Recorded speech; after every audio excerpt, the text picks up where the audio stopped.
The conflict between Israel and Palestine has been one of the most polarizing and enduring issues in modern history.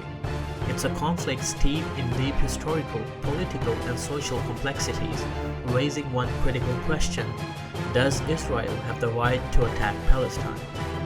To explore this question, we must first understand the context. Israel cites its right to self-defense under international law. Article 51 of the United Nations Charter allows any nation to defend itself against armed attacks. With rockets being launched from Gaza by groups like Hamas, Israel argues that its military actions are necessary to protect its citizens and ensure national security. Proponents of Israel's actions argue that no nation would tolerate constant rocket fire targeting its civilian population. From their perspective, military responses are not just a right, they are an obligation to safeguard their people. But on the other side, critics highlight the disproportionate impact of Israel's attacks on Palestinian civilians.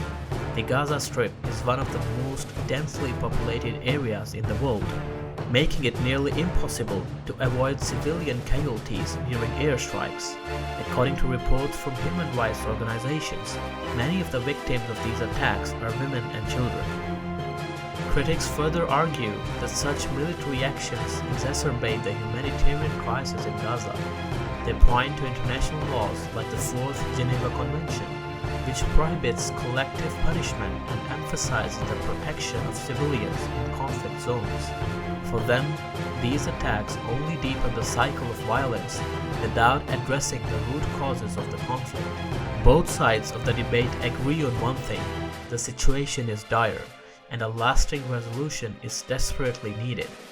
Yet, opinions diverge on whether military action brings peace or perpetuates the suffering. So what do you think? Does Israel have the right to attack Palestine in defense of its citizens, or do such actions violate international law and human rights?